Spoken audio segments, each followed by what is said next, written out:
compartir y ya estamos. Ah, sí. Sí, a ver. Ya tenés habilitado, ¿eh? Joya, gracias.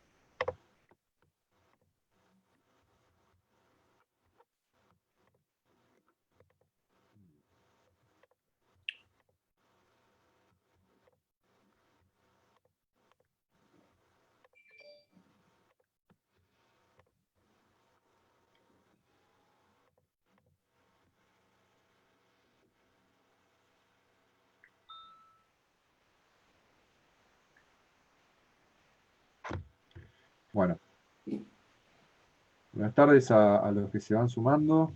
Mi nombre es Matías, yo soy militante de la Centeno. Hoy nos acompaña de nuevo, como nos viene acompañando ya hace varias tutorías de Derecho Civil, Nicolás Abregú, docente de la FACU. Este, bueno, como saben, hoy vamos a ver vicios de la voluntad, ¿no? La segunda parte, Sí, y acto segunda parte. jurídico. Como decimos siempre en todas las tutorías de la Centeno, hacemos esto para ayudar a aquellos estudiantes que están teniendo algunos problemitas con la cursada virtual, algunos docentes que todavía no se pudieron adecuar a esta nueva modalidad, o también aquellos que quieran sumarse para reforzar conocimiento de derecho civil también. Recuerden, algo importante, les quiero comentar a todos, desde la Centeno nosotros hicimos una encuesta para hacer un relevamiento de cómo se está llevando esta cursada virtual. Es una encuesta cortita, si pueden darse una pasada, están en nuestras páginas de Insta y Face, son 2 segunditos, completan con los datos de las cátedras que están cursando. Así, bueno, vamos relevando información de cómo están funcionando las cátedras durante la cursada virtual, y así podemos ayudar a otros compañeros de cara a las próximas inscripciones. Así que, nada, más que nada eso es lo importante que les quería comentar. Gracias, Nico, como siempre, por acompañarnos nuevamente en esta No hay problema, instancia. Mati. Para eso estábamos. Así bueno, no te molesto más. Ya tenés habilitado para compartir pantalla cuando quieras. Vale, gracias, Bueno, primero y principal, gracias a los chicos que están haciendo un laburo enorme. La verdad que siempre lo digo, lo resalto. La verdad que es súper, súper, súper admirable lo que están haciendo. Y más en una situación súper compleja como la que estamos viviendo hoy en día. Así que bueno, ¿cómo les va a todos? Buenos días. Hoy vamos a terminar de ver lo que nos quedaba de los vicios del consentimiento, los vicios de la voluntad, que habíamos visto la clase pasada, que habíamos terminado, o mejor dicho, habíamos empezado con dolo, lo habíamos terminado, y hoy nos faltaba ver los otros vicios que afectaban a la intención, que era el dolo, y vamos a ver los vicios que afectan a la libertad, y después vamos a empezar a ver un poquito, tratar de terminar la idea de acto jurídico, ya para la clase que viene, o la semana que viene, ser la última clase, ¿sí? Bueno, hoy vamos a hablar un poquito, para refrescar la memoria, del hecho jurídico. ¿Se acuerdan de que venimos hablando de derecho jurídico? Para acá, yo siempre les dije que en el consentimiento, para expresar y manifestar nuestra voluntad, nuestro consentimiento, teníamos que, obviamente, reunir los 3 requisitos internos, ¿no? De la voluntad, que era el discernimiento, la intención y la libertad. ¿Se acuerdan? Y después les dije que teníamos un cuarto requisito, que era la manifestación externa de la voluntad, que era cuando se manifestaba, ¿sí? Si nosotros recordamos eso, acá tenemos que el cuadro más o menos, que es el hecho jurídico voluntario, que se divide en lícito e ilícito, ¿no? Nosotros hoy vamos a ver aquel que es lícito, simples actos lícitos y actos jurídicos, ¿sí? Pero antes tenemos que pasar por justamente cuando un acto era involuntario, cuando un hecho humano era involuntario. Y se acuerdan que yo les había comentado que un acto es involuntario por falta de discernimiento, intención y libertad. Perfecto. Ya vimos el discernimiento, ya vimos, o sea, las causas que obstruyen el discernimiento, ¿sí? Ya habíamos hablado de eso. Hablamos la clase pasada del vicio que afectaba a la intención, que era el dolo. Y nos falta el error, y nos faltan los vicios que aquejan o vician, mejor dicho, los vicios que afectan a la libertad. Si no iba a decir vicios que vician, no, vicios que afectan a la libertad. Perfecto. Bien. Cuando hablamos de que un acto es involuntario por falta de discernimiento, intención y libertad, como vamos a ver ahora, habíamos dicho que la intención, como elemento interno del consentimiento, de la libertad, es justamente esa inmediatez o esa finalidad, mejor dicho, con que realizamos un acto jurídico. Un acto jurídico que ya lo vamos a ver, ¿sí? Que este acto jurídico puede ser bilateral, puede ser unilateral, puede ser oneroso, puede ser gratuito, ¿sí? Puede ser de efectos entre vivos o mortis causa, ¿sí? Tenemos varias clasificaciones, pero en sí, el acto jurídico hoy en día, o mejor dicho, en esta altura de las clases, vamos a ponerlo como si reflejo de un contrato, ¿sí? Cuando nosotros realizamos ese contrato que vincula o obliga a las partes a realizar cierta consecuencia jurídica, o en esa relación jurídica nace esa consecuencia jurídica. Entonces, fíjense, acá tenemos la intención como elemento de esa voluntad. Y la intención se da quejada, como vimos la clase pasada, por el dolo, ¿sí? El dolo como vicio de la voluntad, y después tenemos el error. Hoy vamos a ver el error. Y el error, como vicio que afecta a la intención, en el Código Civil y Comercial lo entendemos como el error de hecho. Nosotros, antes de la entrada del nuevo código, de entrada en vigencia del nuevo código, nosotros hablamos, o algunos autores hablan de ejemplos del error de derecho. Pero en sí el error de derecho es desconocer el derecho, es desconocer justamente nuestro derecho. Y obviamente, por una cuestión de ficción legal, nosotros entendemos de que las leyes, ¿sí? Desde el artículo 4, artículo 5 del Código Civil y Comercial, artículo 6 y artículo 7, que es el efecto de la ley con relación al tiempo, presumen que nosotros conocemos las leyes desde el momento que entran en vigencia, de que son obligatorias, es el momento que se publican y entran en vigencia. Entonces nosotros no podemos desconocer el derecho, ¿se entienden? Porque si desconoceríamos en todo caso el derecho, incurriríamos en una inseguridad jurídica. Yo decía, no, yo no sabía que esto es una cuestión ilícita, porque yo no conocía que esta ley existía, entonces, señor juez, a mí me tiene que eximir y dispensar del cumplimiento de esta obligación. No, esto no es así. Ocurre lo mismo para el otro lado, el principio de iure novit curia, justamente que el juez entiende y conoce el derecho, no hace falta que nosotros lo invoquemos y que le tengamos que demostrar la existencia de un derecho al juez. Se entiende que, o se presume que el juez entiende, y esto también para los abogados, es la misma, la contracara.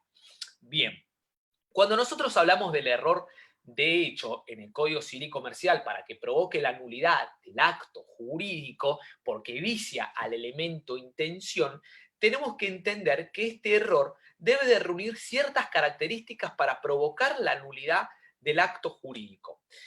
El error, dice el código, el error de hecho esencial, es decir, que el error tiene que ser esencial. ¿Se entiende? Entonces acá tenemos cuando el error no es esencial y cuando es esencial. ¿Cuál vicia la intención y provoca la nulidad del acto jurídico? El error de hecho esencial. Dice, vicia la voluntad y causa la nulidad del acto jurídico y se reúne estos requisitos. Si el acto es bilateral o unilateral recepticio, y el error tiene que ser reconocible. Ahora vamos a ver qué es este requisito de la reconocibilidad. ¿Sí? Tiene que ser unilateral o bilateral, unilateral recepticio, y tiene que ser reconocible. Ya vamos a ver que la reconocibilidad es un elemento nuevo que viene a acoger este nuevo Código Civil y Comercial que no existía. Entonces, para entender esta cuestión de reconocibilidad hay que ver cómo tiene que ser y quién tiene que reconocer. ¿Sí? Primero en principal, el error habíamos dicho que tiene que ser de hecho. ¿Se entiende? No podemos aducir el error de derecho. Tiene que haber un error de hecho. ¿Sí? Y cuando hablamos del error de hecho, ¿sí? Es justamente hay que diferenciar ciertas cuestiones. Que el error o la ignorancia en el Código Civil y Comercial es lo mismo, tiene las mismas consecuencias jurídicas, pero en las prácticas no. Porque supongan que yo le pregunto a un alumno, ¿qué es una nulidad? ¿Qué provoca la nulidad? Y me dice, la nulidad es una ley. Entonces, ya la definición yo estoy entendiendo que ese alumno tiene un error en el concepto de nulidad. La nulidad es una sanción de tipo legal, ¿sí? Que priva los efectos normales y propios del contrato. Ahora, distinto es si yo le pregunto a ese alumno qué es el error, ¿sí?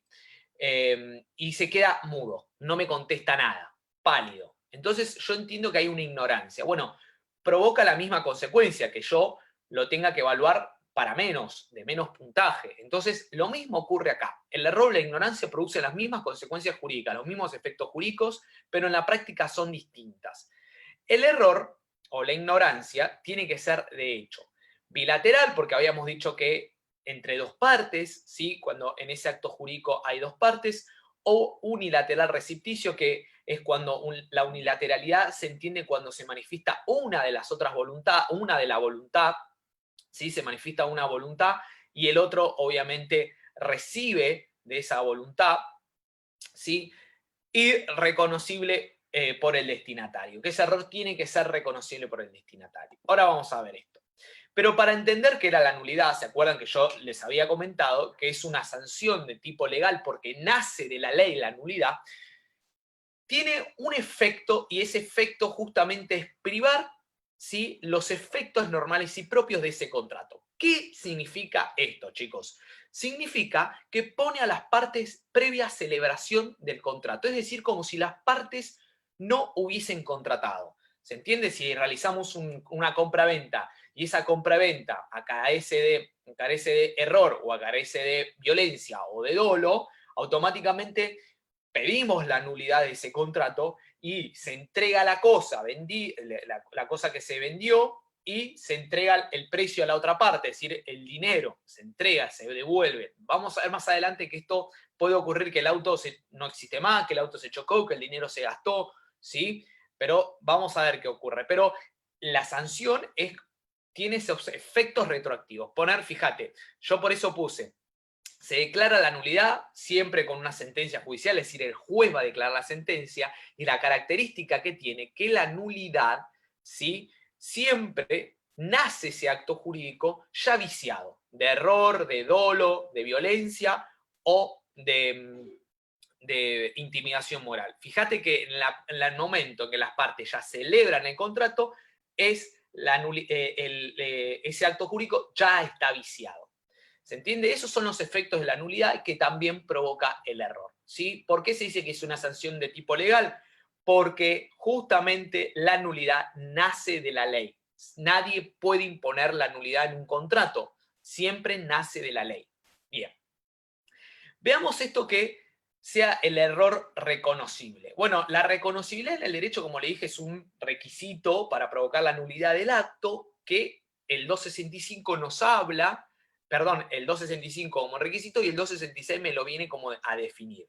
Y fíjate que dice que el error es reconocible cuando el destinatario de la declaración lo pudo conocer, lo pudo haber conocido, según la naturaleza del acto, la circunstancia de la persona, tiempo y lugar. Fíjate. No, la jurisprudencia, la doctrina, no sabe muy bien qué es este requisito de la reconocibilidad. Nosotros solo sabemos que el destinatario tuvo que haber, el destinatario de esa obligación, dentro de esa relación jurídica, tuvo que haber conocido, ¿sí?, o haberse imaginado en una circunstancia o en una naturaleza o por el tiempo de que eso era un error lo que se estaba cometiendo. Si nosotros, obviamente, nos ponemos en un ejemplo, lo vamos a poder ver. Por ejemplo, a ver, si nosotros decimos, bueno, yo te vendo, perdón, quiero comprarte el cuadro que tenés de Picasso. Bueno, perfecto. Entonces yo te lo vendo por Mercado Libre y te lo llevo al cuadro de Picasso. Pero este cuadro de Picasso no era el cuadro de Pablo Picasso, era de Ariel Picasso, ¿sí?, con una S, y era un autor nacional, que pintaba obviamente muy parecido a Picasso, que tenía una técnica parecida. Perfecto. Como yo, el comprador, pensaba, como vos eras coleccionista, tenías este cuadro que yo quería de Picasso, tenemos que ponernos en circunstancia de que yo, destinatario, pudo haber conocido el error. ¿Por qué? Por las circunstancias del hecho y la naturaleza del acto jurídico. Porque si vos te pones a pensar, en Mercado Libre no se puede poner a la venta un cuadro de Pablo Picasso. Primero. Segundo, que te lo vendan pesos, es muy difícil que se cotice en pesos un cuadro de cierta magnitud, de cierta obra, ¿no? Tiene que ser o valorado en dólares o en euros, ¿sí? Segundo, que estas obras de arte mayormente se encuentran, obviamente, de alguna u otra forma lacradas por alguna institución o protegidas por algún museo o una cuestión de protección para para la humanidad por ser arte y declarada el arte como una cuestión, ¿no? Para conservarse la humanidad, excepto ciertas obras, ¿no? Pero tenemos que entender esto. Y con esta reconocibilidad, si el juez interpreta esta cuestión, el destinatario que pudo conocer por esta cuestión, por la naturaleza del acto, es decir, la compra y venta, por la circunstancia de la persona y que me lo está vendiendo también es un tipo nacional, no es un extranjero, el tiempo y el lugar, entendemos de que eso pudo haber sido reconocible en el momento de realizar ese acto jurídico y por lo tanto el juez tendría que hacer caer de nulidad este acto jurídico. Bien, fíjate quiénes son, obviamente, como es súper amplio y súper de cuestión, es una cuestión el error de laboratorio, el código, como en el viejo código, me daba ciertos supuestos en donde se entendían de que podría caerse en un error estos supuestos para caer la nulidad el acto jurídico. Y me decía, de la naturaleza del acto, por ejemplo, una donación, una venta, yo pensé que me lo estabas regalando, pero en realidad me lo estaba vendiendo, es decir, yo pensé que era una donación, yo pensé que me lo estabas prestando, pero en un mutuo, fíjate, naturaleza del acto, pensé que, no, esto. Por lo tanto, tenemos que declarar la nulidad, yo te entrego la cosa, ¿sí? Se vuelve todo para atrás.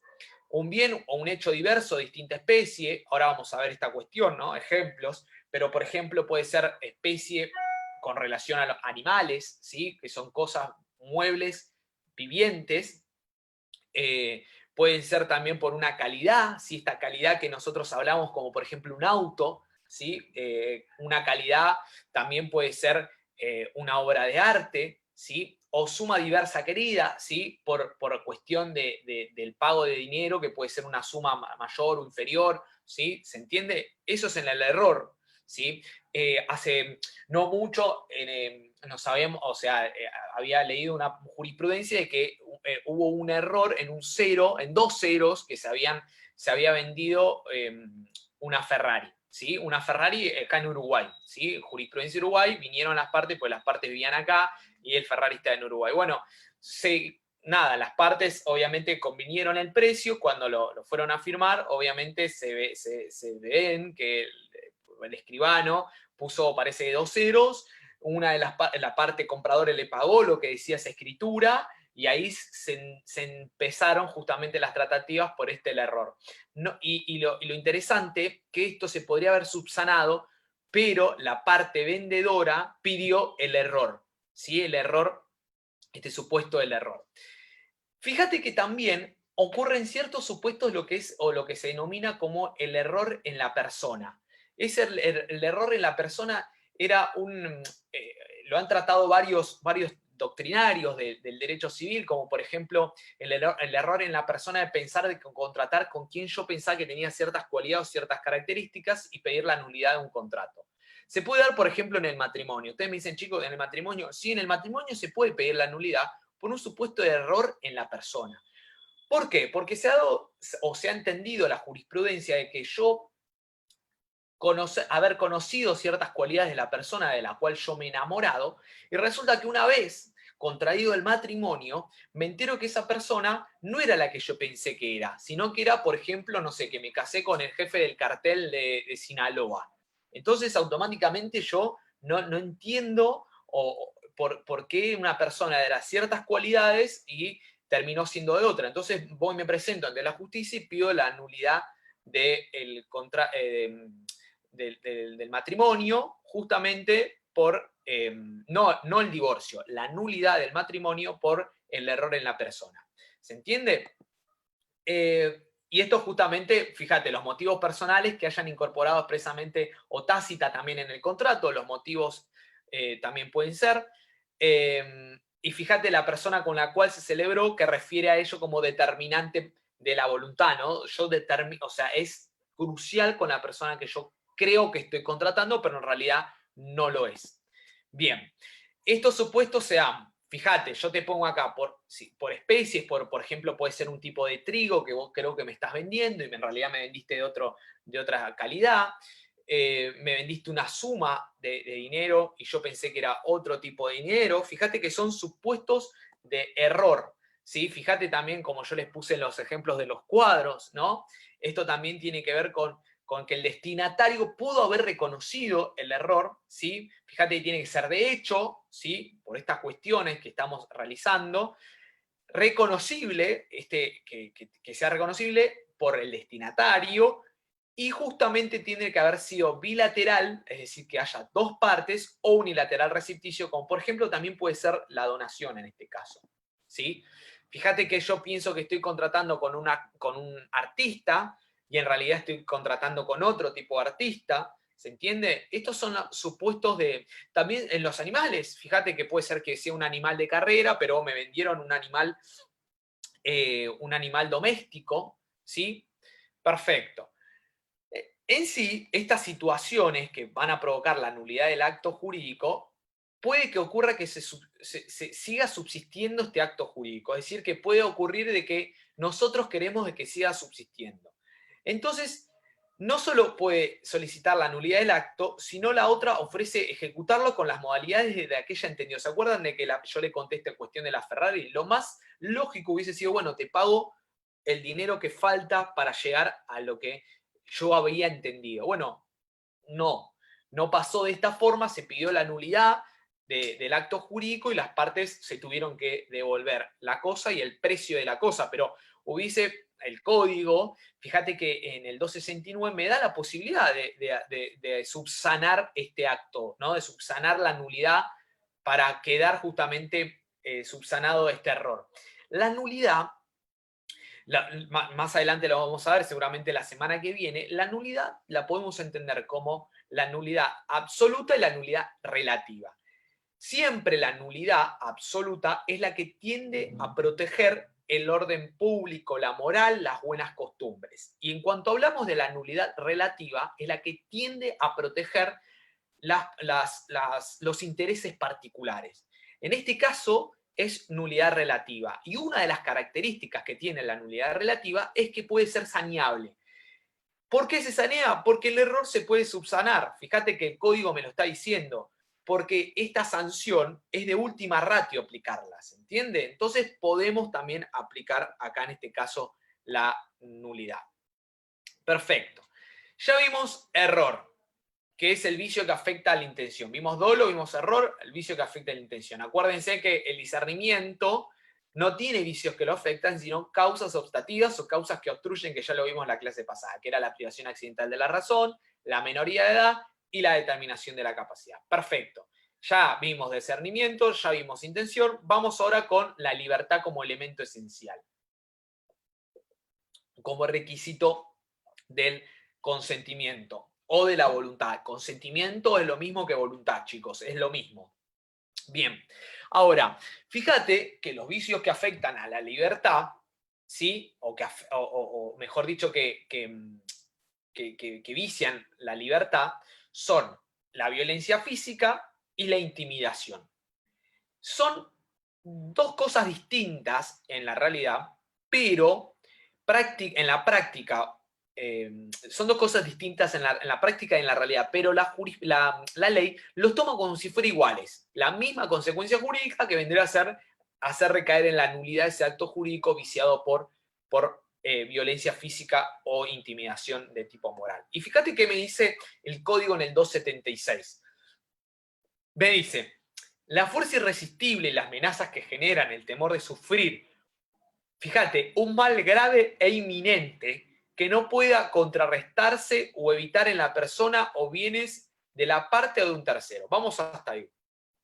Primero, para que la fuerza, esa que a mí me está coaccionando para no poder realizar un acto jurídico o para realizar la concreción de un acto jurídico, fíjate que tiene que ver una cuestión o un requisito que me dice el código que tiene que ser irresistible. Esa cuestión de la fuerza irresistible es que yo no tengo opción. Es decir, yo no puedo elegir, no tengo opción para poder elegir si la realización de ese acto jurídico, es que sí o sí estoy coaccionado para realizar este acto jurídico. Y fíjate que las amenazas, es decir, las amenazas son justamente esta violencia de intimidación moral, porque son las amenazas de que a mí le puedan llegar a hacer daño a uno de mis familiares. Entonces yo sí o sí tengo que, no sé, no hay violencia física, pero sí hay justamente una amenaza o una intimidación de tipo moral que lo que hace justamente que tiene que tener un requisito, que sea mal grave e inminente esa amenaza. Ese temor reverencial, ¿sí? Por eso es la relevancia que tiene justamente esta fuerza física y esta amenaza que tiene que ser grave e inminente. Grave por la gravedad de la situación, inminente es que ya ocurre de tal magnitud que obviamente yo no puedo optar y no puedo elegir. Casos circunstanciales de esta cuestión tiene que ser sentenciada, ¿sí? Teniendo en cuenta la situación del amenazado y las circunstancias que rodearon el caso. Entonces el juez tiene que ver que en relación a ese acto jurídico que se tenía que realizar, yo puedo pedir la nulidad y la nulidad se va a dar justamente por esta fuerza física de intimidación que lo que hace es viciar la intención. Pero vos fíjate, tanto el dolo, tanto el error, como la violencia tanto física o la intimidación moral, son cuestiones que vos lo tenés que probar en un expediente judicial. Porque hacer la probanza de estos vicios que afectan a estos elementos del consentimiento, nada más y nada menos que desemboquen en la nulidad. Y la nulidad es una sanción de tipo legal. Ahora, ponete a pensar que no todos los actos tienen que caer en la nulidad porque si no, no habría seguridad jurídica en los actos jurídicos o en los contratos que nosotros realicemos. Porque si no, obviamente, si sería fácil, ¿sí? Todos estos actos caerían en la nulidad y no habría seguridad jurídica. Pero ponete a pensar una cuestión que es muy difícil de probar algunos elementos internos, ya sea justamente del discernimiento, ya sea justamente de la intención y de la libertad. Vamos, por ejemplo, a un ejemplo de libro que es la fuerza física o la intimidación moral. Para yo demostrar justamente o hacer caer en la nulidad también un matrimonio, fíjate que tenemos los contrayentes y que los contrayentes como solemnidad tienen que dar el sí frente al jefe del registro civil. Perfecto, no hay ningún problema. Damos el sí, los dos contrayentes dan el sí. Primero da uno y después lo da el otro. Nadie ve esta cuestión, nadie ve nuestros elementos internos, todos ven lo que nosotros manifestamos. Pero en el momento que a mí me toca dar el sí, mi contrayente, ¿sí? Siento que me arrimo un revólver, ¿sí? Y siento el calibre todo, ¿no? Bien pesado en la espalda, acá atrás en la espalda, y todo, y encañonándome, ¿no? Y todo frío. Ahora, fíjate, yo doy el sí, pero el contrayente me está amenazando. ¿Se entiende? La contrayente o el contrayente me está amenazando. Ahora, ¿qué está ocurriendo? ¿Yo puedo hacer caer en la nulidad ese acto jurídico? Sí, lo puedo hacer caer, pero ¿cómo hago para demostrar que estaba siendo violada mi intención? Es decir, que estaba siendo viciada mi intención. Y justamente, no solo mi intención, perdón, mi libertad. Estaba siendo coaccionada mi libertad por una fuerza física irresistible. Yo no me podía negar a decir que no, yo no podía decir que no. Fíjate que acá es un ejemplo claro de que si bien formalmente consentimos el acto porque lo manifestamos, internamente yo no lo quería consentir. Entonces está viciada mi libertad por la fuerza física irresistible. ¿Se entiende? Eso es uno de los ejemplos que podemos llegar a dar. Fíjate que acá el 277, el código me dice que el autor de la fuerza física irresistible de las amenazas pueden ser una de las partes del contrato o puede ser un tercero. Es decir, que yo puedo contratar con la parte y que un tercero me coaccione a mí para yo contratar, ¿se entiende? O realizar ese contrato. Ejemplos tipo, puede ser, ¿no? Que me agarren la mano y que yo firme, ¿no? O que me llamen por teléfono y me amenacen por la muerte mía o de algún familiar querido o de un amigo, ¿no? Puede llegarse a darse estas situaciones y que yo la tengo que mostrar. Ahora, el Código Civil y Procesal de la Nación me da una amplia gama para yo poder demostrar los vicios de la voluntad. Me dan muchas herramientas, pero ahora, llegar a demostrar esto es súper difícil, es súper difícil. Bien, ahora vamos con, fíjate, que si bien los hechos humanos, el hecho jurídico dijimos que era voluntario, que era lícito, ¿sí? Terminamos, ahora leímos el cierre de los vicios, ahora vamos con el acto jurídico. Fíjate, acá habíamos dicho, perdón, habíamos dicho que pueden ser involuntarios y acá abajo eran involuntarios y todo lo que era la involuntariedad por justamente los vicios que afectaban las causas que obstruyen el discernimiento. Y dijimos también que es lícito, ¿sí? Un acto voluntario es lícito, y se desplegaba el simple acto jurídico y los actos jurídicos. La diferencia que hay en... Ah, perdón, antes, no sé si Mati estás ahí o Cris. Sí, Nico, estoy. Mati, no tenemos ninguna duda, ¿no? Hasta ahora. Por ahora no. Perfecto, perfecto. Entonces, sigo. Ahora nos metemos de lleno a actos jurídicos. Pero fíjate que acá nosotros lo que tenemos, que hay que ver las diferencias entre este cuadro. Ponete a pensar que la definición del acto jurídico está en este cuadro, porque el acto jurídico es un hecho, ¿sí? Humano, voluntario, lícito, que tiene como fin inmediato establecer las consecuencias jurídicas. Y las consecuencias jurídicas son relaciones y situaciones jurídicas, ¿se entiende? Esos son, entre paréntesis, consecuencias jurídicas. ¿Qué diferencia hay entre un acto jurídico y el hecho jurídico del 257? Que el hecho jurídico es todo lo que a mí me dice el ordenamiento jurídico que es un hecho jurídico, ya lo vimos. El acto jurídico no, el acto jurídico siempre va a producir consecuencias jurídicas. Es la, la creación, modificación y extinción de relaciones y situaciones jurídicas. Eso siempre el acto jurídico.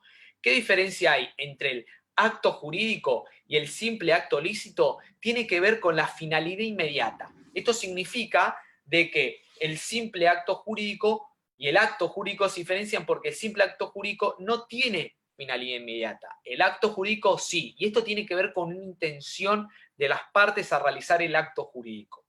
Perfecto. Bien, fíjate que el 259 me define lo que es el acto jurídico. Me dice que el acto jurídico es el acto voluntario, fíjate, ¿no? Es el acto voluntario, lícito, que tiene por fin inmediato la adquisición, modificación y extinción de relaciones y situaciones jurídicas. Y acá me quedo porque el acto jurídico, como yo les dije, el acto jurídico puede ser clasificado según sea bilateral o unilateral, sea gratuito o sea oneroso, sea con efectos de tracto sucesivo o de efecto inmediato, ¿sí? Y ahora ya vamos a ver. Pero principalmente es unilateral porque hay una de las solas, es una sola parte que manifiesta la voluntad. ¿Sí? Esto siempre se dan, las partes son dos, pero es unilateral porque una es el que manifiesta su voluntad. Puede ser en la donación, ¿se entiende? Que la donación, o por ejemplo el reconocimiento de un hijo, el reconocimiento de un hijo es un acto jurídico unilateral. Bilateral, por ejemplo, puede ser una compra-venta, ¿sí? Oneroso, porque justamente la compra-venta también puede ser el ejemplo de que se vale en dinero el objeto, lo que se está vendiendo. Gratuito porque no se recibe nada a cambio, no se da nada a cambio, sino hablamos de una liberalidad, ¿sí? Que puede ser, por ejemplo, la donación. Y en cuanto a lo que vendría a ser efectos entre vivos o mortis causa, es porque el efecto que va a surgir de ese acto jurídico es justamente nosotros entre vivos, nosotros estando vivos, ¿se entiende? Por ejemplo, no sé, la compra y venta, la donación, el mutuo, el leasing, el franchising, todo tipo de contratos. Por ejemplo, el matrimonio, el divorcio, ¿sí? Todo tipo de acto jurídico que se hace entre vivos. Ahora, por ejemplo, un ejemplo claro de un acto jurídico mortis causa es, por ejemplo, la sucesión, ¿sí? La sucesión, o mejor dicho, el testamento, no la sucesión, el testamento. El testamento es un acto jurídico mortis causa porque va a ser efecto una vez que yo muera, ¿se entiende? O, por ejemplo, también puede ser lo que es la renta vitalicia o el contrato de seguro, el seguro de vida, ¿no? Va a operar cuando, cuando yo muera. ¿Se entiende? Esas son las diferencias. El efecto inmediato, de agotación inmediata, es cuando, por ejemplo, se agota el cumplimiento en la compra y venta. Yo te entrego y pago el precio de la cosa. Y efecto sucesivo, de tracto sucesivo, puede ser cuando yo alquilo, ¿no? Y en la locación, la obligación nace todos los meses, ¿sí? De forma continuada, ¿sí? Durante una cierta cantidad de tiempo. Fíjate que esas son más o menos las clasificaciones que podemos dar del acto jurídico. Y la característica que tiene es que va siempre a producir consecuencias jurídicas, que es la adquisición, modificación y extinción de relaciones y situaciones jurídicas. Bien, el acto jurídico, como acto jurídico, tiene que reunir ciertos elementos que son esenciales. Y acá quiero aclarar o decir algunas palabritas preliminares. El acto jurídico, si falta algún elemento de estos actos jurídicos, cae en la nulidad, claramente. Cae en la nulidad, como ya veníamos hablando de la nulidad como tipo de sanción legal. Y estos elementos que nosotros vemos como esenciales, hay algunos doctrinarios que no los denominan de esta forma. Hasta inclusive la forma, que nosotros lo vemos acá, Rivera no lo toma como elemento esencial del acto jurídico. Pero hay alguna, o la mayoría de los autores entiende que la forma, que ahora lo vamos a ver, es un elemento esencial del acto jurídico. ¿Qué hace la forma? ¿Se entiende? Pero tenemos a Rivera que no habla como si fuera un elemento esencial del acto jurídico. Y veamos que, ¿cuáles son los elementos? Los sujetos, el objeto, la causa fin y la forma. Cuando hablamos de sujetos, también entendemos de que puede ser, o que lo encuentren en algunos manuales o en algunos tratados, como la voluntad. ¿Se entiende? Pero fíjate que Gersi hablaba de la voluntad, no hablaba de sujetos. Pero ¿quién manifiesta la voluntad? Los sujetos. Entonces, dentro de esta gama de sujetos, podemos encontrarnos con ciertas personas que tienen relación con el contrato que vamos a realizar o el acto jurídico que realizamos. ¿Sí? Perfecto. Bien. Perdón. Otra cosa. Cuando hablamos de acto jurídico en nuestro ordenamiento jurídico, vamos a hablar igual que el negocio jurídico. Es lo mismo el negocio jurídico. El negocio jurídico era una teoría alemana que nosotros, si bien la tomamos, pero la tomamos igual que el acto jurídico. Así que no se hagan problemas. Si encuentran negocio jurídico en sus manuales, en sus tratados, también exactamente lo mismo. Quédense tranquilos. ¿Quiénes son los sujetos? Bien, los sujetos son, con relación al acto jurídico, son las partes, los terceros. Yo pongo herederos siempre, porque ya lo vamos a ver, y representantes. Puede ser primero representantes y después herederos, pero vamos a ver.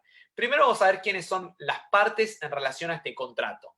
El código me dice que, por regla general, un contrato siempre tiene efectos entre las partes, es decir, los efectos de ese contrato van a caer o a recaer en las partes, o del acto jurídico, en las partes, ya sea bilateral o ya sea unilateral. ¿Se entiende? No lo tienen con respecto a terceros. El tercero en un contrato, ¿sí?, no es parte y no tiene justamente, no recaen las consecuencias de ese acto jurídico a su persona o a sus bienes. Es simplemente un tercero. Por ejemplo, si nosotros vamos con mi pareja y vamos a querer, no sé, alquilar un inmueble, ¿sí? Alquilamos un inmueble, perfecto. No hay ningún problema. Los dos ponemos nuestra parte, firmamos el contrato, perfecto. Ahora, mi suegra, en relación a ese contrato, si bien mi suegra está feliz porque viene a ver cómo se puede pintar, viene a poner las cortinas, todo lo que vos quieras, pero mi suegra es un tercero en ese contrato de locación. ¿Por qué? Porque no tiene no le recae ninguna consecuencia en relación a ese contrato o ese acto jurídico en relación a su persona o a sus bienes. Perfecto. Distinto es que si ella puede llegar a ser tercero, porque yo le digo mire, Anita, yo le quiero pedir prestada la garantía, ¿sí? Porque en la inmobiliaria me piden la garantía para afianzar la obligación de este contrato de locación, ¿sí? No se lo digo así, no, obvio, pero le digo, quiero que se me salga de garante porque el efecto que tiene justamente la garantía es de afianzar la obligación principal. En caso de incumplimiento, va a responder mi suegra. Perfecto, no hay ningún problema. Entonces, ahí, en ese caso, ella es un tercero, que la denominamos como tercera interesado. Si este es un tercero interesado. ¿Por qué? Si bien no es parte y no recaen en sí los efectos de este contrato, pero ella está supeditada al cumplimiento de la obligación principal, que es justamente el canon locativo, lo que yo tengo que pagar las obligaciones. Entonces, justamente, si nosotros incumplimos, ella sale a responder por este contrato. Por eso es un tercero interesado, porque ella está interesada en que se cumpla este contrato. Perfecto. Entonces ya tenemos a las partes. En el 1023, fíjate, ¿quiénes pueden ser partes o cómo se considera partes en el contrato? Al que le otorga nombre propio, es decir, las partes, yo, en mi nombre y apellido, aunque lo haga en interés ajeno, ¿sí? Esto se da, por ejemplo, cuando yo contrato en mi nombre, pero lo hago en interés de un tercero o de otra persona. El representado por un otorgante, sí, que actúa en su nombre e interés, sí, en este caso es un representante que yo, por ejemplo, esto se dan en casos de los managers o de algún representante, como puede ser un representante legal de un colegio, de una empresa, de una corporación, manifiesta la voluntad contractual, aunque sea transmitida por un corredor o un agente de comercio sin representación, ¿sí? Que después la tiene que ratificar, ¿sí? Eso lo van a ver en comercial. Perfecto. Fíjate quiénes son los terceros. Habíamos dicho que pueden ser los terceros no interesados o los terceros interesados. Los terceros interesados, acá entran lo que vendrían a ser los acreedores. ¿Sí? Yo, a la vez de hacer esa clasificación, yo puse directamente tercero, porque se entiende que son interesados. Los terceros interesados, el código me dice que justamente le da el derecho a emplear todos los medios para que el deudor procure la obligación. Es decir, fíjate, yo incumplo, tiene que salir a responder mi suegra en este contrato de locación, porque ella es la garante, ¿se entiende? Ella es la que afianza esta obligación. Incumplo, ella cumple con la obligación, es decir, paga el precio de la locación y después, en un efecto repetición, viene hacia mi persona. Fíjate, ¿no? Y emplea todos los medios legales, el embargo, el secuestro, la inhibición general de bienes, todas las medidas que el código me da para que yo cumpla. Hacérselo procurar por otra a costa del deudor, obtener el deudor las indemnizaciones correspondientes. Fíjate que eso también es el otro derecho que tiene el acreedor.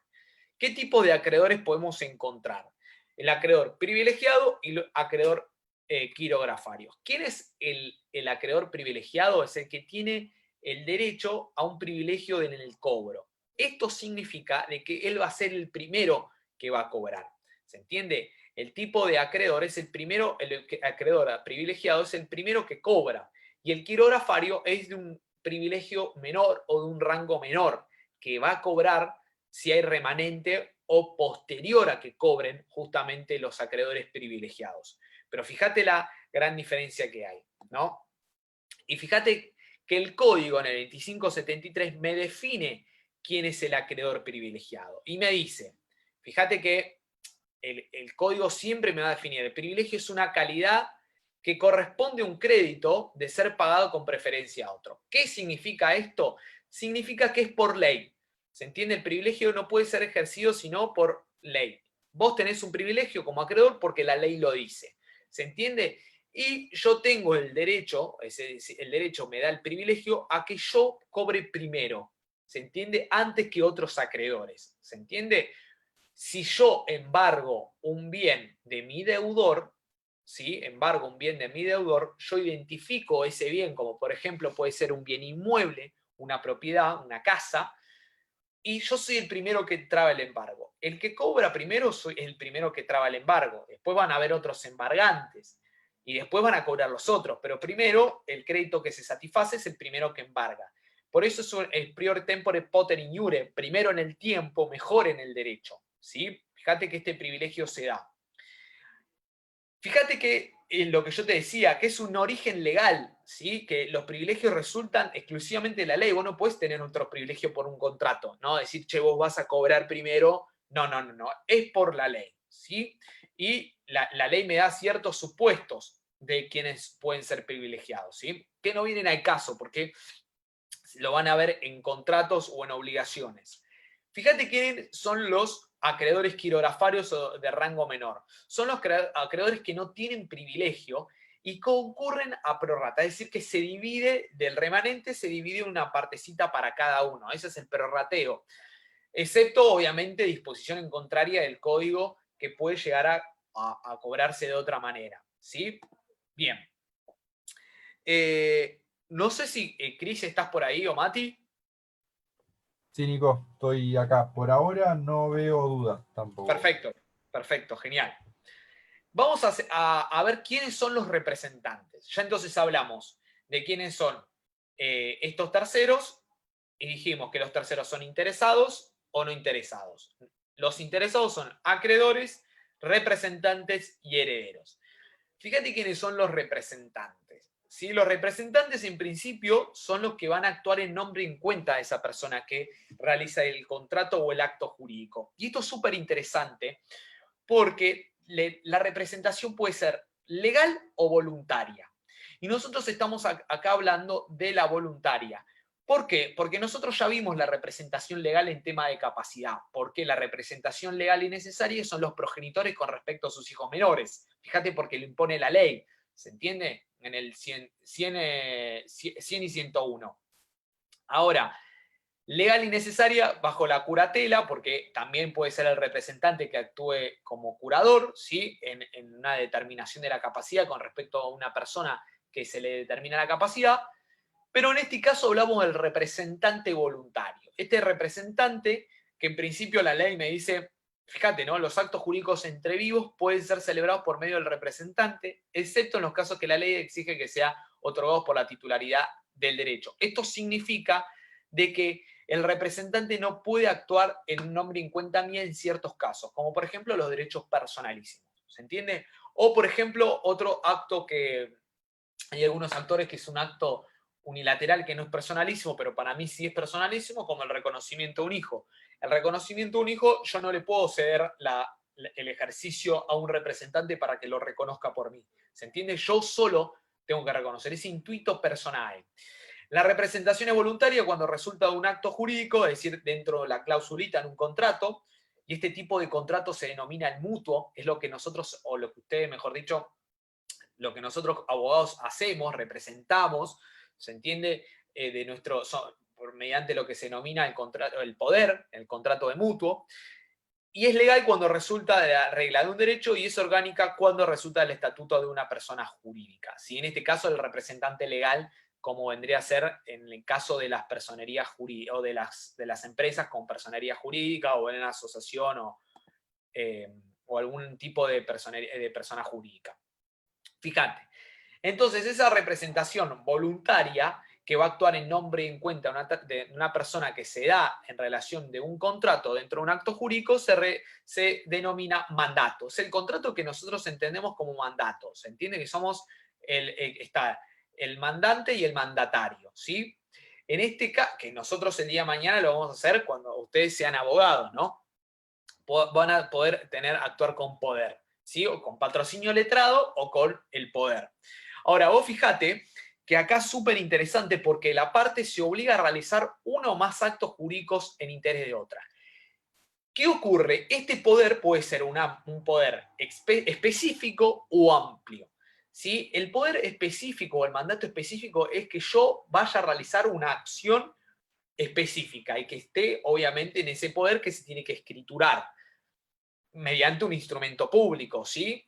Ahora, por ejemplo, ¿qué actos puede ser? Cerrar cierto negocio, entregar cierto dinero, cobrar cierto dinero, tener cierta reunión, ¿sí? Esto es específicamente. Ahora, si nosotros nos vamos a un poder amplio puede ser de demandar, de cobrar, de percibir cierta renta, ¿se entiende? Es amplio. Todo tipo de ponemos poder amplio y también se especifica por las dudas.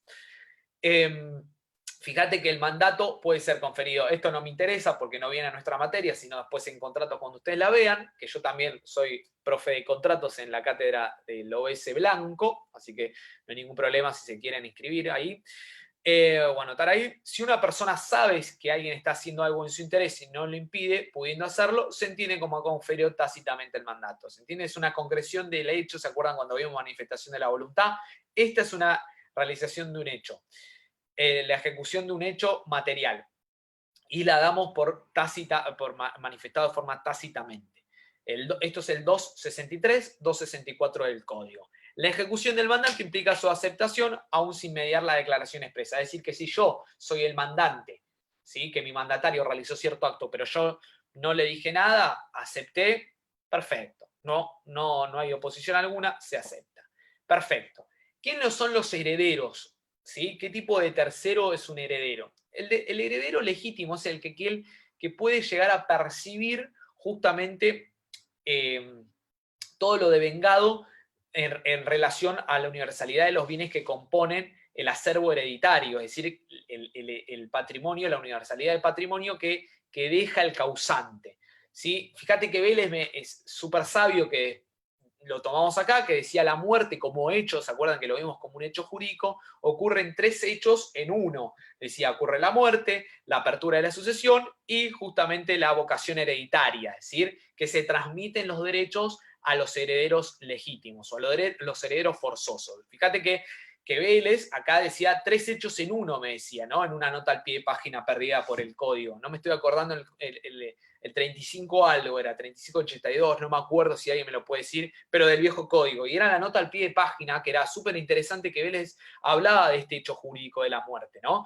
Y fíjate que las sucesiones, acá en la Argentina, nosotros tenemos, en principio general, son intestadas, porque nadie está, o nuestra cultura no está como en Estados Unidos, que testamos todos. No, lo que nosotros entendemos es que es un sistema de legítimas que son intestadas porque ya la ley me dice quién va a heredar y cuánto van a heredar. Si hay una porción que se divide. Fíjate que quiénes son los que heredan. ¿Sí? Son línea recta descendiente de primer grado, segundo y cuarto grado colateral. Pero fíjate que siempre es más próximo al causante. Entonces va a heredar la cónyuge, si se está casado o no, o el cónyuge. Y obviamente la cónyuge va a compartir su porción legítima, que se divide de forma igual, con sus herederos. ¿Sí? Pueden ser que los descendientes sean 3, 4, 5. ¿Se entiende? Perfecto. Y acá vos lo que tenés que dividir o hacer en tu cabeza la división de los bienes propios y los bienes gananciales, si es que estés casado. Si los bienes propios van a concurrir a esos bienes todos los herederos, la cónyuge y los hijos. Si son 4 hijos, sí, son los 4 hijos más la cónyuge. Y los bienes gananciales se dividen en 2. Parte tenemos, el 50% recibe a título de socia, porque la mitad es de la cónyuge, no a título de heredera, sino de socia, y la otra mitad se divide en los 4 hijos y la cónyuge. Fíjate que recibe un 75% la totalidad de la cónyuge. Pero fíjate que en los bienes gananciales, esa porción la recibe justamente por ser a título de socia, ¿sí? De la ganancialidad de la sociedad, de la administración de la sociedad conyugal. Bien, dicho esto, fíjate que los herederos tienen ciertos derechos, como por ejemplo, o mejor dicho, el derecho los legitima a, de alguna u otra forma, pedir daños y perjuicios por el derecho a imagen, a reclamar el seguro de vida, seguro de vida, bien dicho, una vez fallecido. Fíjate que tienen ciertas derechos que los legitima el ordenamiento jurídico para reclamar en nombre del causante. ¿Se entiende? Perfecto. Ya vimos sujetos. Ahora vamos a objeto. ¿Hay alguna pregunta que tengamos? Tincho, Mati, digo, o Cris, no sé si quién está. No, sí, acá Martín Rotera nos consulta, en caso de ser concubino o concubina, ¿hereda? No, O el concubino no hereda. Eso ya claro, se sabe que no hereda porque no tiene vocación hereditaria. La unión convivencial no te abre la apertura para ser, obviamente, heredero forzoso, solamente el matrimonio. Si no, no existiría el matrimonio, si no, estaría regulada la unión convivencial. Está regulada la unión convivencial, pero te da otros aspectos de derecho, no te da el heredar. ¿Se entiende? Perfecto. ¿Tenemos otra más? no, por ahora, Genial. Fíjate que vamos ahora al acto jurídico y vamos a objeto como elemento esencial del acto jurídico. El objeto es un hecho o un bien. ¿Cómo un hecho o un bien? Sí, es la concreción de un hecho, es realizar un hecho, ¿sí? Y este hecho puede ser dada por las obligaciones de dar, de hacer o de no hacer, ¿sí? Entregar cierto dinero, entregar un objeto, puedo realizar una obra, puedo, no sé, llevarte a algún lado, ¿sí? Es realizar un hecho, ¿sí? Un bien. El bien, por ejemplo, se versa, el objeto que se versa es por una casa, por una lancha, por un jarrón, por un animal, ¿sí? Un bien. Pero fíjate que acá el código me da todo, en el 279, me da la libertad que yo quiera. Entonces me lo define por el contrario, por lo negativo. Fíjate que yo estoy en la parte general de objetos y después nos vamos a la parte de los contratos, que están en el 1002 y 1001, en el objeto. Fíjate que me dice, ¿no? Que el objeto no debe ser un hecho imposible o prohibido por la ley, contrario por la moral, las buenas costumbres y, fíjate, lesivo de los derechos ajenos, o que vaya en contra de la dignidad humana. Fíjate que acá también me habla de la dignidad humana del artículo 51, ¿no? Que me hace referencia a de la dignidad de la persona humana. El código, acá lo que me está diciendo es que vos podés contratar el objeto sobre un hecho, si la concreción de un hecho, la realización de un hecho, pero este hecho no tiene que ser imposible, como, no sé, tocar el cielo con las manos, es el típico ejemplo que en civil siempre ponemos de que, no sé, pero un hecho imposible es escalar el monte Everest en un día, se entiende también. No se puede hacer, o prohibido por la ley, porque sea un hecho ilícito, por ejemplo, la venta de armas, ¿sí? O por ejemplo, la venta de estupefacientes, es un hecho ilícito, contrario a la moral, ¿sí? En este caso, contrario a la moral, sí, o a las buenas costumbres. Cuando hablo de la contrario a la moral, las buenas costumbres, yo no puedo, por ejemplo, si contrato una, en una locación, por ejemplo, una locación de un bien inmueble y en el contrato nosotros expresamos que el objeto se va a versar para vivienda. El objeto es vivienda. Y yo me pongo a vender ahí, no sé, accesorios para celular. Entonces, yo estoy de alguna otra forma yendo contra el objeto del contrato, que era para vivienda, ¿no? Entonces, es contrario a la moral y las buenas costumbres de ese consorcio. Fíjate que este acto jurídico puede caer en la nulidad porque yo fui en contra del objeto por moral o buenas costumbres, o haber incumplido el contrato también, o fíjate que también contra la moral y las buenas costumbres se da también cuando en estos casos de si es para vivienda un consorcio, no sé, se da, por ejemplo, situaciones de, de juegos clandestinos o de boliches clandestinos en una casa que es apto para vivienda, también es contrario a la moral y las buenas costumbres.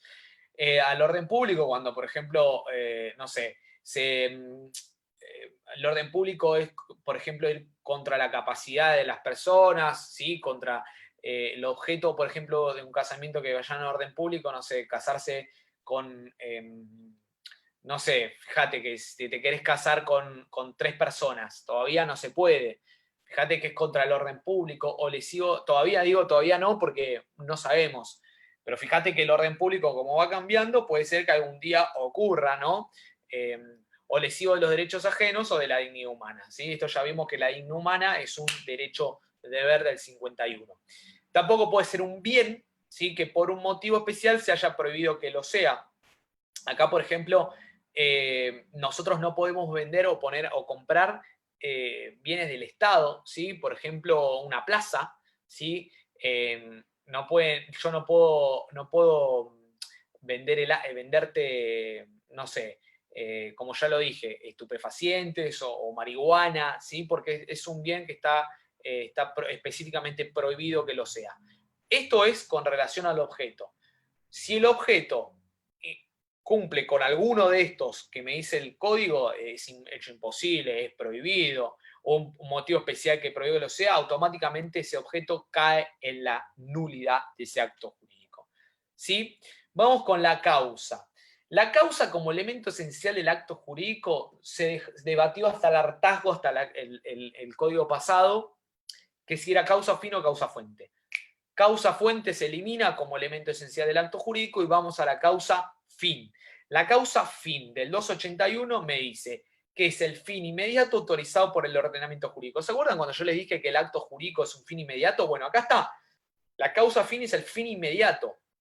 Es la intención que tiene la parte de ir a contratar, es el que lo lleva a contratar, es el motivo que lo lleva a contratar o a realizar cierto contrato. ¿Sí? La parte va, ¿sí?, motivada para realizar un fin inmediato, motivada por justamente la intencionalidad que tiene realizar. Si no hay causa fin, automáticamente se cae este contrato, por lo tanto cae en la nulidad. ¿Se entiende? Fíjate que es autorizado por el ordenamiento jurídico que ha sido determinante de la voluntad. ¿Por qué determinante de la voluntad? Porque si no hubiese existido esa causa fin, yo jamás hubiese ido a contratar. Ahora vamos a ver ejemplos. También integra la causa los motivos exteriorizados cuando sean lícitos y hayan incorporado en el acto en forma expresa. Por ejemplo, si yo voy a alquilar un bien, la causa fin que le importa al ordenamiento jurídico, por ejemplo, si es un bien de depósito, tengo que expresar, es un bien, un bien inmueble para depósito, ¿no? Porque es la causa fin lo que a mí me motiva. Depósito, no sé, de todos los muebles que yo tengo en mi viejo departamento. Entonces voy a renovar y es el depósito. La finalidad es, la causa fin es del depósito. Porque puede ser que haya expresado ese motivo, ¿sí?, en el contrato, ¿sí?, de forma expresa, o tácitamente si son esenciales para ambas partes, ¿sí? Bien. Ahora, fíjate que un ejemplo, yo les pongo siempre con dibujos para hacerlo más, de alguna otra forma más visual.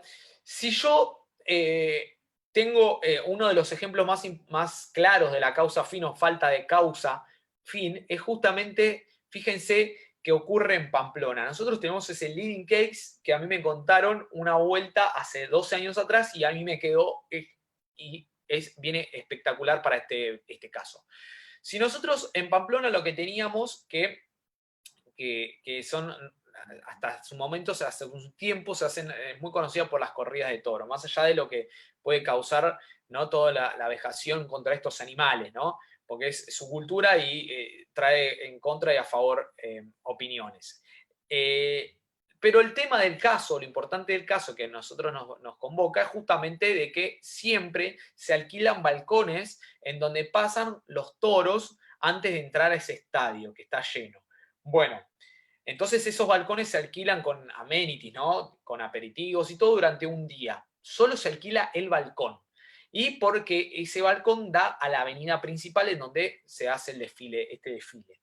Ahora, ocurrió un caso en donde por una cuestión el gobierno desvió en otra avenida principal el desfile, dejando justamente sin pasar por una otra avenida en donde estas partes habían contratado el alquiler del balcón. Por lo tanto, si no pasa el desfile por esa avenida, por lo tanto el balcón yo no lo voy a necesitar, por lo tanto no hay causa fin, por lo tanto hacemos caer en la nulidad ese acto jurídico. Fíjate, no tengo el motivo que a mí me lleva a contratar. Entonces automáticamente no hay causa fin. Fíjate qué interesante esto, ¿no? Bien, ahora vamos al otro elemento esencial, no sé si lo tengo acá, de la forma.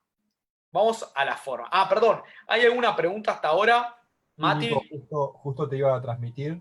Sí. Nos preguntan por Face, bueno, tenemos dos preguntas. Volviendo al tema anterior, nos preguntan qué pasa con la herencia si pasan 20 años y los herederos forzosos no la reclaman.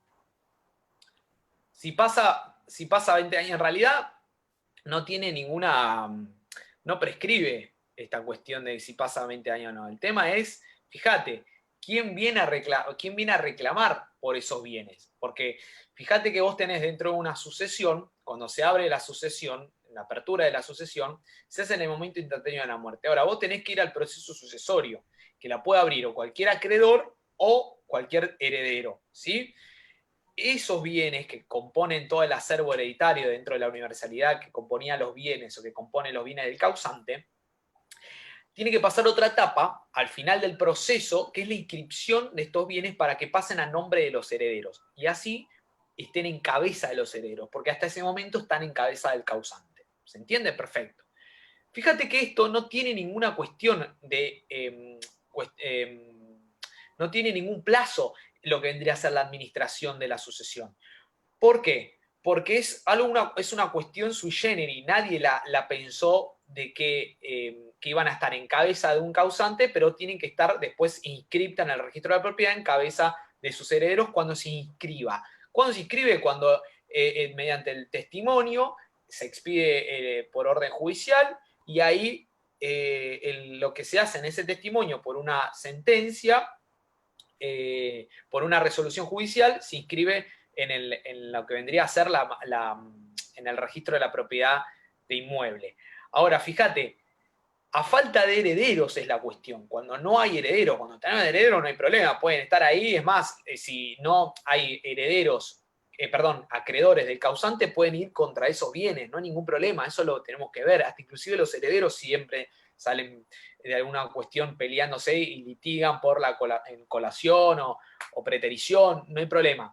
Pero fíjate que a falta de herederos, los bienes corresponden al Estado, fíjate, y quién en este caso, provincial o en las provincias o la Ciudad Autónoma de Buenos Aires, según el lugar de los bienes, ¿sí? El Estado viene a reclamar, y se entiende que van al Estado, ¿sí?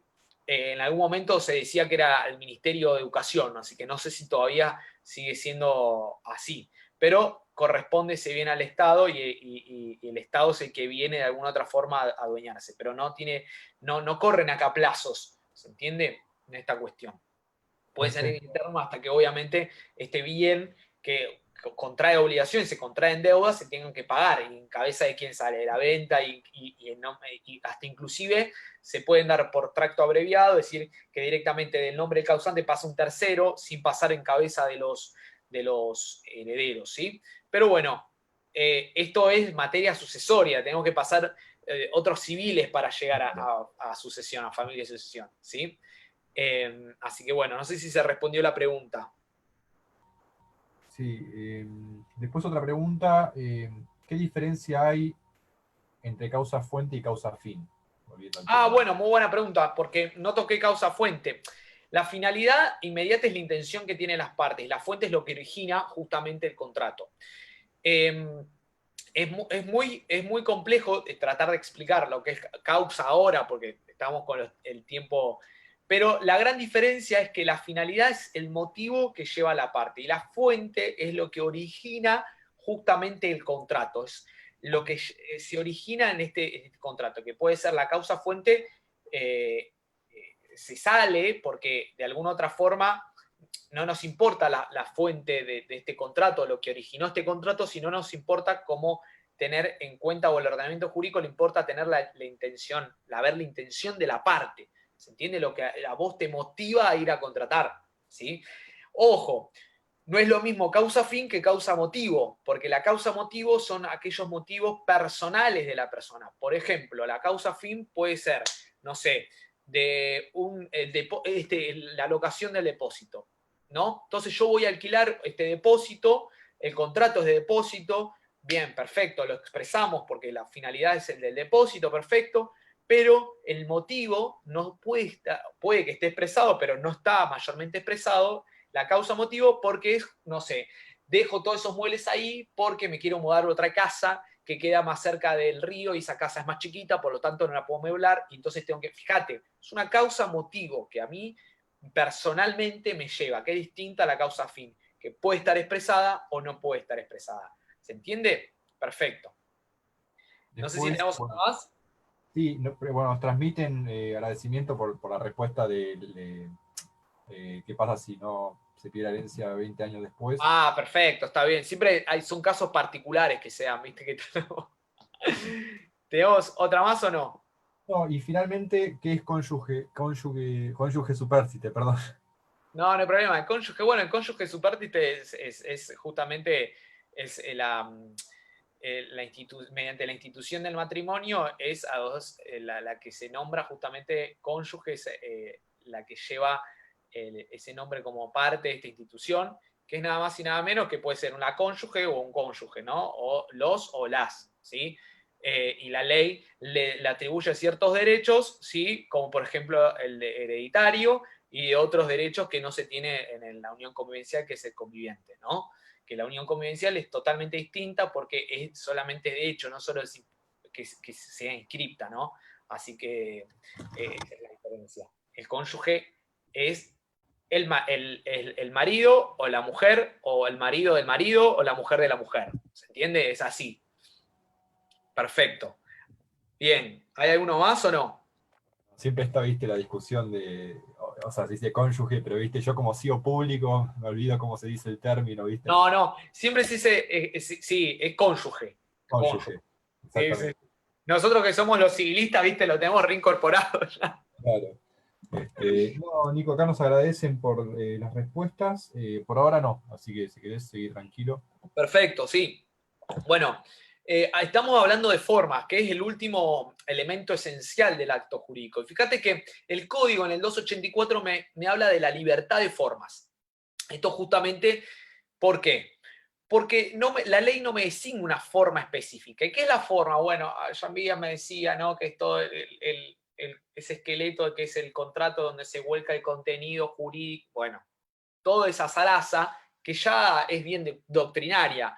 Pero en la práctica, la forma es cómo yo voy a realizar materialmente ese contrato o ese acto jurídico, escrito, oral, mediante un escribano público. Siempre en la práctica hablamos de cómo se instrumenta, es decir, la instrumentalización. ¿Sí? ¿Cómo me instrumentás este acto jurídico? Por una escritura pública. ¿Sí? ¿Y qué es una escritura pública? Bueno, un instrumento privado o un contrato, que es un instrumento privado, ¿sí? Fíjate. Pero justamente es el ropaje jurídico, me decían los doctrinarios, ¿sí? Araucas Tex decía eso. Si la ley no designa una forma determinada para la exteriorización de la voluntad, es decir, yo tengo que exteriorizar mi voluntad, forma oral, escrita, con signos, ¿se acuerdan? Signos inequívocos. Las partes pueden utilizar lo que les estime más conveniente, excepto que la ley me diga que yo tengo que realizarlo por cierta forma. ¿Se entiende? Súper interesante porque fíjate que los romanos, si nosotros nos vamos al origen de esto, los romanos no utilizaban la manuscripta verba volem, es decir, ese principio de escribir todo para que tener después, para probar, en caso de que sea un instrumento privado, como un contrato o un boleto de compraventa, de probar ese contrato, los romanos eran ritualistas. Y de ahí vienen estas solemnidades que tenemos nosotros hoy en día para que de alguna otra forma tenga justamente validez ese contrato o ese acto jurídico.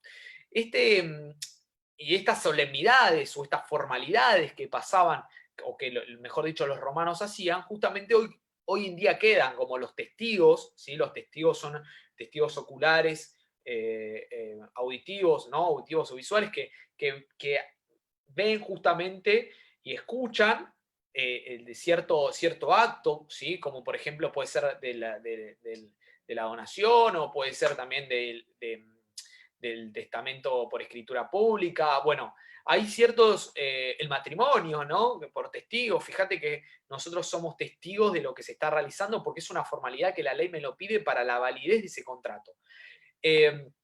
Y fíjate que, fíjate que acá yo les digo que, ¿por qué eran ritualistas? Porque de alguna otra forma lo explico con un solo caso que es, por ejemplo, venimos hablando del matrimonio.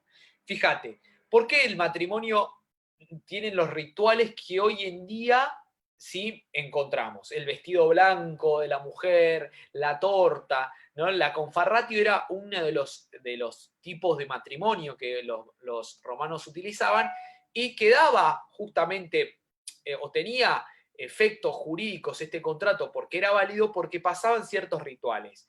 Los romanos, por ejemplo, los rituales, las solemnidades que tenían que ocurrir es que era, por ejemplo, tenía que dejar el ajuarto a la mujer en su hogar, salir de su hogar, llevarla por el pueblo hasta llevar al templo donde se casaban, luego de que se casaban, o justamente en el templo hacían el ritual del casamiento, era de la Conferrati, tenían como un pastel o una torta blanca, en donde lo partían, ¿no? Y después de ahí se iban la mujer también tenía el velo, después se iban en el carruaje y el hombre tenía que levantar a la mujer para llevarla a su nuevo hogar. Fíjate que eran todos rituales que hasta hoy en día, más o menos en un matrimonio que vendría a ser tradicional a nuestra vista, ¿no?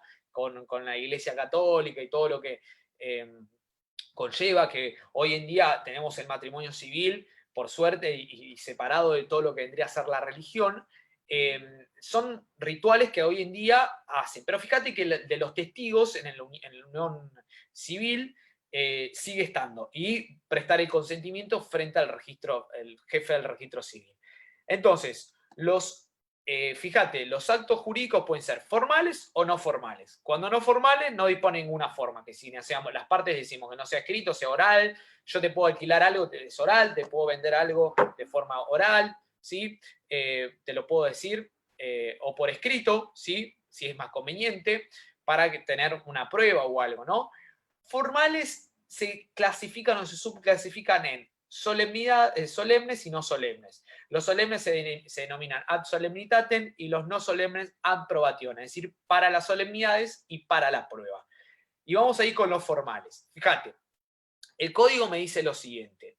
El código me dice que el ordenamiento jurídico me va a exigir una forma, ¿sí? Que no, obviamente, que va a estar impuesta por la ley, y si no se cumple esas formalidades, no queda concluido el acto jurídico. ¿Se entiende? Que se haya otorgado por el instrumento que prevé la ley. Por ejemplo, si nosotros realizamos la compra-venta de un inmueble, la tenemos que realizar mediante el boleto de compra-venta. Perfecto. Esa es la promesa de venta. Esa promesa de venta la realizamos en un contrato, las dos partes, ¿sí? Ahí ponemos precio, ponemos de qué se trata, qué inmueble, dónde, quiénes son las partes, perfecto. Quedamos obligados ahí. Pero ese boleto de compra-venta se tiene que instrumentar, se tiene que inscribir en una escritura pública, que esa escritura pública luego se instrumenta mediante un escribano público, y luego esa escritura se inscribe en el registro de la propiedad de inmuebles para darle publicidad y efecto erga omnes, es decir, a terceros, ¿sí? Pero no vale, obviamente, como ese acto, se entiende, no vale como si yo solamente lo puedo instrumentar por boleto de compra-venta, excepto que la ley me dé una sanción. Pero puede ocurrir que acá lo podamos sanear. Es decir, ¿a mí qué me falta? A mí me falta justamente inscribirlo. ¿Se entiende? Entonces, fíjate que en los boletos de compra-venta siempre las partes lo van a decir, bueno, tenemos 60 días para escriturar. No sé, 30 días, 20 días para escriturar, 90 días para escriturar, porque estamos obligándonos a que ese acto jurídico quede concluido como tal y sea válido frente a la ley, ¿sí? Y tenga estos efectos. Por eso me dice, si no queda concluido como tal, mientras no se haya otorgado el instrumento previsto, no vale como acto. ¿Se entiende? Fíjate. Pero justamente vale como acto a aquellos que se han obligado a cumplir con lo que se dice la formalidad, excepto que se elija, tenga una sanción, ¿sí? Por ejemplo, en el matrimonio, si yo no sigo las formalidades que me pide la ley, ¿sí? O los requisitos formales, ¿sí? Como es prestar el consentimiento frente al jefe de registro civil, los testigos, no es válido ese matrimonio. Por eso lo puse como un acto formal solemne. Fíjate, los actos jurídicos formales solemnes, ¿sí? Son, por ejemplo, ¿no? Las donaciones, ¿sí? Puede ser el testamento por escritura pública, también puede ser, fíjate, ¿no? Esto que se da ciertos ejemplos por instrumentos privados. Bueno, ¿qué son los instrumentos privados y los instrumentos particulares no firmados? ¿Sí?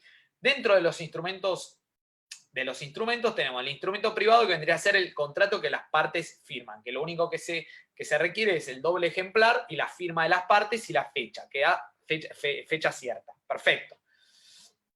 Bien, que es a partir de qué momento las partes comienzan a obligarse. Perfecto.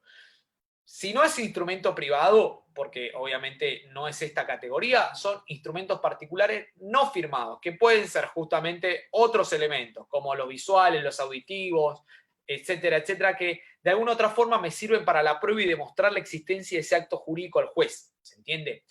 La gran característica o diferencia que hay con los instrumentos públicos, que el instrumento público se vale per se. Esto significa que yo no necesito de otros elementos o de otros instrumentos para aprobar el instrumento público. Ya tan solo llevarlo a la justicia y demostrar la existencia de ese instrumento público ya me vale por sí. ¿Cómo es la escritura pública?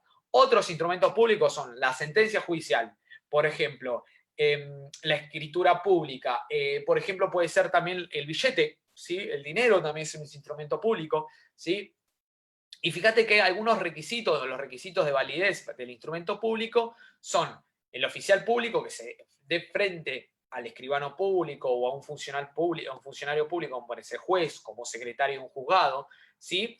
Y fíjate que tiene que estar puesto en su competencia y encargo, tiene que ser competente en el cargo y en la capacidad, ¿sí? Y obviamente se tienen que dar las firmas de las partes y las firmas del oficial público. Y ahí justamente se da o se instrumenta este instrumento público. ¿Sí? Perfecto. Bueno,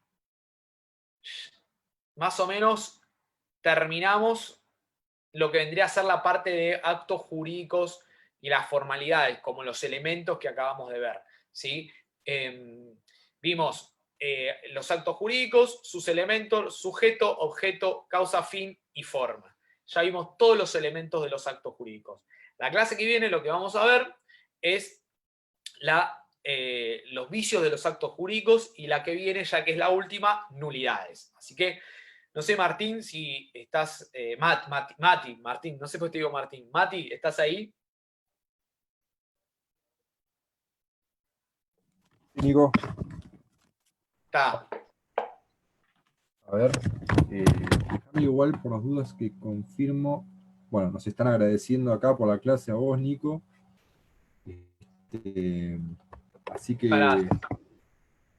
Bueno, muchas gracias por estar y la verdad que tuve muy buenas llegadas y ¿Cómo? muchos cariños de los pibes que la verdad que nada, en este contexto es súper difícil estudiar y aparte entendí de que en primera medida algunos profesores no estuvieron dando clases por varios motivos, pero bueno, nada, tratamos de que los millennials, profesores millennials, tratemos de tener este instrumento, del Zoom, del Facebook. Si vos no entendías nada de tecnología, ahora yo estoy re canchero, o sea, ya, viste. No, pero encima están buenas las clases por Zoom, ¿viste? Son pedagógicas, hay intercambios. Al principio era como, pero ahora bueno, ya está, viste. Yo ya se me hacía medio difícil hablarle a una máquina. ¿Sí? Pero bueno, aparte nuestras condiciones son re numerosas, viste, y nada, es como medio difícil. Yo extraño un montón extraño la facultad. Así que bueno, espero que esto se termine pronto. Ahora se da esto de que antes prefería. De hecho, aquí está medio inestable la conexión, pero ¿me escuchás? Sí, yo te escucho. Ah, perfecto.